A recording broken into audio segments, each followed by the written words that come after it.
বাংলাদেশের নির্বাচনটা আমরা সবাই চাই, কিন্তু যৌক্তিক যে সংস্কার, ওইটার আগে আপনি নির্বাচন দিলে যেটা হবে যে পরবর্তী যে সরকার আসবে তারা কিন্তু অনেক ধরনের বিপদে পড়তে পারে।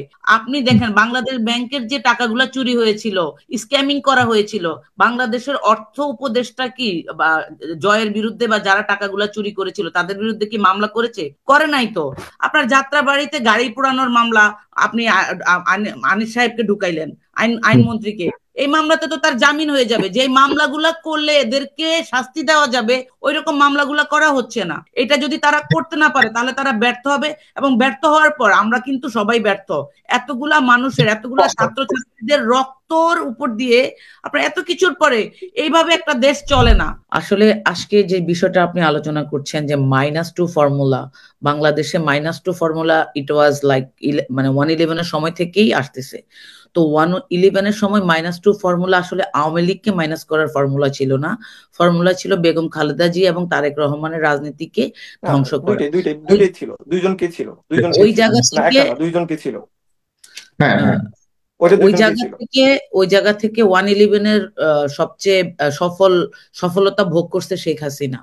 এই শেখ হাসিনা ক্ষমতা আসার পর থেকেই সেটা এই পর্যন্ত ধরেন আপনার বাংলাদেশে গণ অভ্যুত্থান 2024-এর ঘটনাটা ঘটে, বাংলাদেশের ভোটাধিকার ধ্বংস হয়, সবকিছুই ধ্বংস হয়।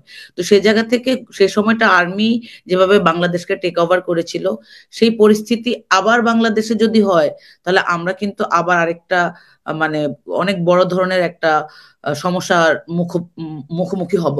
এই জন্যই হব যে এখন যে সরকার আছে, আমরা আমরা যেটাকে অন্তর্বর্তীকালীন সরকার বলি, অন্তর্বর্তীকালীন সরকারকে নিয়ে মানুষের মধ্যে যে কষ্ট দুঃখ সেটা হচ্ছে যে অন্তর্বর্তীকালীন সরকারের যে কাজ সেটা হচ্ছে রাষ্ট্র কাঠামো মেরামত করা বা সংস্কার করা।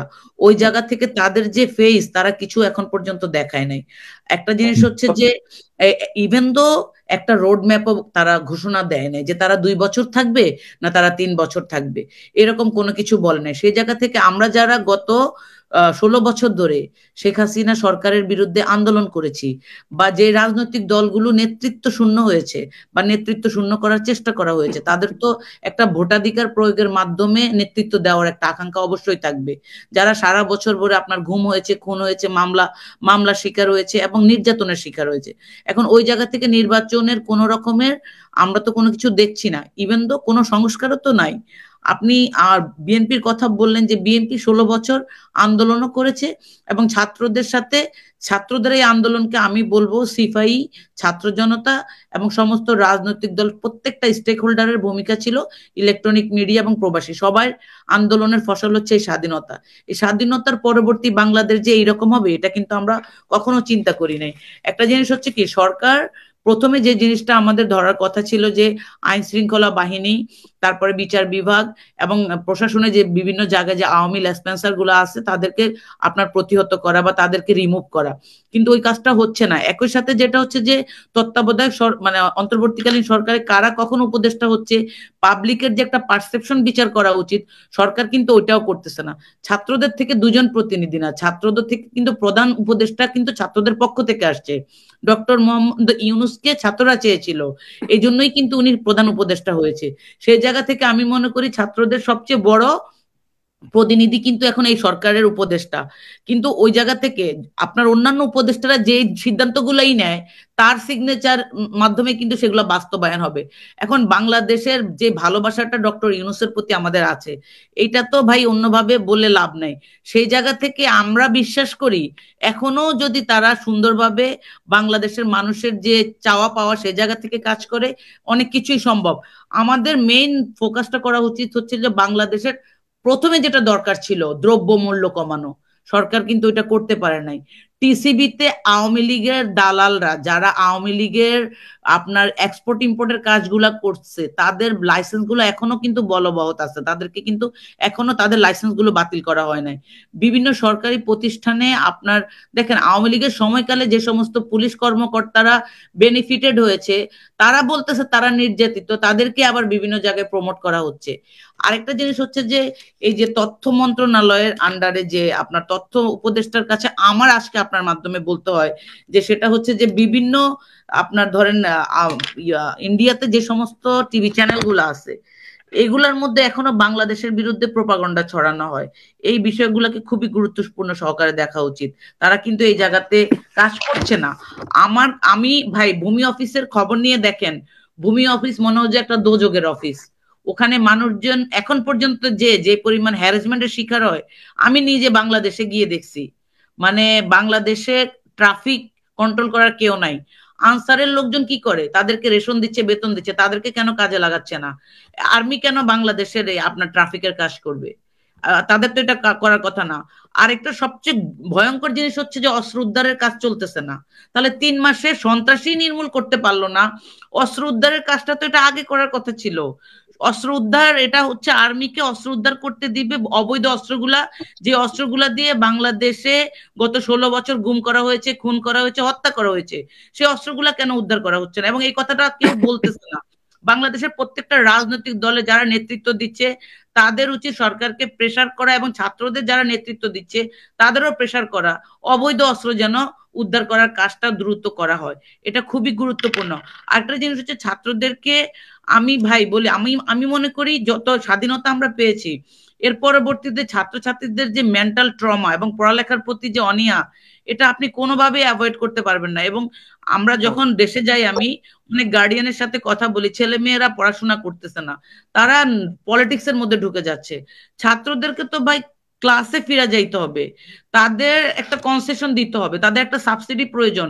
যে অ্যানুয়াল প্রতি বছর ছাত্ররা যখন বার্ষিক পরীক্ষা দিবে, তাদের বই খাতা সবকিছু কিনাতে তাদের যে একটা কনসেশন গভর্নমেন্ট থেকে প্রয়োজন, এই দাবিটা ছাত্রদের পক্ষ থেকে করা উচিত। ইভেন আমি মনে করি বাংলাদেশের যে কৃষক, আপনি জানেন 25,000 টাকার জন্য কৃষককে কিন্তু হ্যান্ডকাপ লাগানো হয়েছিল। সেই কৃষকদের ঋণ মকুব করা হচ্ছে না। সরকার আপনার কি প্রবাসী শ্রমিক, আমরা কি সবাই শ্রমিক? আমি আমি অবাক হয়েছি যে আমাদের আসিফ নজরুল স্যার কিভাবে সবাইকে শ্রমিক বলা শুরু করে দিছে। প্রবাসে যারা থাকে, কেউ কেউ বিজনেস করে, কেউ গভর্নমেন্টের স্কলারশিপ নিয়ে পড়াশোনা করতে আসছে, ভালো টিচার, সবাইকে উনি গণহারে প্রবাসী শ্রমিক বলা শুরু করে দিছে। ধরুন আপনি ইলেকট্রনিক মিডিয়াতে বা সোশ্যাল মিডিয়াতে বসে আপনি যে প্ল্যাটফর্মটা কাজ করছেন, ছাত্রদের আন্দোলনে যে পরিমাণ মানে আপনাদের ভূমিকা ছিল, আপনারা কি শ্রমিক হিসেবে ছিলেন? বাংলাদেশের প্রবাসী রেমিটেন্স যুদ্ধও তো বলা দরকার ছিল। আমি যাই হোক, এই জিনিসটা আমার কাছে ভালো লাগে নাই। আর এয়ারপোর্টে ভাই আমি বলি, এয়ারপোর্টে ঢুকার পর আমি বাংলাদেশ না, ওয়ার্ল্ডের 4-5টা 8-10টা এয়ারপোর্ট আমি দেখছি। মানে যারা ছোট কান্ট্রি, আমাদের দেশের এয়ারপোর্টের মতো এত মানে অপরিষ্কার, আর কি বলে, কোনো রেনোভেশন নাই, কিচ্ছু নাই। মানে খুবই দুঃখ লাগে। আমরা যে গরিব কান্ট্রি, এটা আমাদের ওই যে এয়ারপোর্টে দেখলেই বোঝা যায়। এয়ারপোর্টের ভিতরে আপনার যে হেল্পিং হ্যান্ড বা আপনার যে কাস্টমার সার্ভিস, তারপরে যে ওয়াইফাই, ফ্রি ওয়াইফাই, আরে ভাই আমি যখন এয়ারপোর্টে নামবো, ওয়াইফাই তো এমনি ওপেন থাকবে, ওয়াইফাই এর পাসওয়ার্ড খুঁজতে যাইতে যাইতে আপনার 1 ঘন্টা লাগবে। তো এইরকম কেন? এই জিনিসগুলা, যেগুলা লজিস্টিক সাপোর্ট গুলা একজন প্রবাসী নামার সাথে সাথে প্রয়োজন, সেগুলা না দিয়া উনি একটা বুফে খুলে বসছে। খাওয়ার সময় স্যার যেই দাম, আপনাকে একটা কফির দাম হচ্ছে মানে আপনার 750 টাকা এয়ারপোর্টে। কে খাবে 750 টাকা দিয়ে এয়ারপোর্ট? আর যে মিডল ইস্টে চাকরি করে সে কি আপনার 750 টাকা দিয়ে এয়ারপোর্টে কফি খেতে আসবে? আমার নিজের চোখে দেখা ভাইয়া। এবং ট্রলিগুলা শুনেন, ট্রলিগুলো এমন ভাবে রাখা যে আপনি 2টা বাচ্চা আপনি নিয়ে গেছেন, ওই বাচ্চাগুলাকে রেখে আপনি ওই ট্রলি আনার সুযোগ নাই। দেখা যাবে যে আপনার ব্যাগ ট্যাগও সিকিউর না। এখন পর্যন্ত আমাদের এয়ারপোর্ট একেবারে। আমরা আমরা আমরা প্রবাসীদের এই সমস্যা নিয়ে কথা বলবো আরেকদিন, একটু প্রবাসী সংকটগুলো নিয়ে কথা বলবো, এবং প্রবাসীদের বিশেষ করে অনেকগুলি সমস্যা সমাধানের কথা আশ্বাস দিয়েছে। আমি ব্যক্তিগতভাবে কথা বলেছিলাম প্রবাসী মন্ত্রণালয়ের সর্বোচ্চ পর্যায়ের একজন কর্মকর্তার সাথে। তিনি বলেন এগুলো নিয়ে কাজ চলছে, খুব স্বল্প সময়ের মধ্যে আমরা এটা দৃশ্যমান কিছু দেখতে পাবো। যদি না দেখতে পারি তো অবশ্যই ফেসবুকে বলে প্রবাসীদেরকে নিয়ে আবারও কথা বলা শুরু করবো। এবং আপনি কি মনে করেন কিনা আপাতত এই মুহূর্তে আসলে নির্বাচন দিয়েই গণতান্ত্রিক নির্বাচিত সরকারের কাছে ক্ষমতা হস্তান্তর করার সময় এসছে, নাকি আসলে এই সরকারকে সময় দেওয়া উচিত সংস্কারের জন্য? এক লাইনে শেষ করতে পারবেন ভাইয়া? আমি হ্যাঁ বলছি, বাংলাদেশের নির্বাচনটা আমরা সবাই চাই, কিন্তু যৌক্তিক যে সংস্কার, ওইটার আগে আপনি নির্বাচন দিলে যেটা হবে যে পরবর্তী যে সরকার আসবে তারা কিন্তু অনেক ধরনের বিপদে পড়তে পারে। আপনি দেখেন বাংলাদেশ ব্যাংকের যে টাকাগুলা চুরি হয়েছিল, স্ক্যামিং করা হয়েছিল, বাংলাদেশের অর্থ উপদেষ্টা কি বা জয়ের বিরুদ্ধে বা যারা টাকাগুলা চুরি করেছিল তাদের বিরুদ্ধে কি মামলা করেছে? করে নাই তো। তারপরে যে আইন মন্ত্রী খালেদা জিয়াকে জেলখানায় ঢুকাইলো মিথ্যা ভুয়া মামলা দিয়ে, দুর্নীতি দমন কমিশন থেকে বলতেছে সেই মামলা মিথ্যা, তাহলে সেই মন্ত্রীর বিরুদ্ধে খালেদা জিয়ার বিরুদ্ধে মামলা করার জন্য কেন মামলা হইলো না? আপনার যাত্রাবাড়িতে গাড়ি পোড়ানোর মামলা আপনি আনিস সাহেবকে ঢুকাইলেন, আইনমন্ত্রীকে, এই মামলাতে তো তার জামিন হয়ে যাবে। যে মামলাগুলা করলে এদেরকে শাস্তি দেওয়া যাবে ওই রকম মামলাগুলা করা হচ্ছে না। আমি যেটা বলবো সেটা হচ্ছে যে সংস্কার কিচ্ছু হচ্ছে না। এই সংস্কার, যৌক্তিক সংস্কার গুলার আগে যদি আপনার নির্বাচন দেয়, এবং এই নির্বাচনও সুস্থ হবে না, কারণ হচ্ছে আপনি নির্বাচন কমিশনের যে সচিব তাকেই তো এখন পর্যন্ত পরিবর্তন করা হয় নাই। আমি মনে করি প্রত্যেকটা রাজনৈতিক দল সহ যারা ছাত্র আন্দোলনে অংশগ্রহণ করেছিল তাদের সবাই উচিত হবে এই সরকারকে চাপ দেওয়া যে তাদের নির্বাচনী রোডম্যাপ কি হবে এবং কিভাবে তারা যৌক্তিক যে আপনার সংস্কারগুলা সেগুলা করবে। এটা যদি তারা করতে না পারে তাহলে তারা ব্যর্থ হবে, এবং ব্যর্থ হওয়ার পর আমরা কিন্তু সবাই ব্যর্থ। এতগুলা মানুষের, এতগুলা ছাত্রছাত্রীদের রক্তর উপর দিয়ে আপনার এত কিছুর পরে এইভাবে একটা দেশ চলে না। অনেক রাজনৈতিক নেতারা সুবিধা ভোগের চেষ্টা করবে ভাই, ওই জায়গা থেকে আমি মনে করি ব্যক্তি স্বার্থের ঊর্ধ্বে থেকে দেশপ্রেমটাকে সামনে নিয়ে আমাদেরকে নির্বাচন যেন সুস্থ হয়, সেই জায়গাতে যৌক্তিক সংস্কার আগে হবে, তারপরে নির্বাচন হওয়া উচিত বলে। একদম স্পষ্ট। জি, প্রিয় দর্শক, আপনারা কি মনির চৌধুরীর সাথে একমত কিনা আপনাদের মতামত জানাবেন কমেন্ট বক্সে।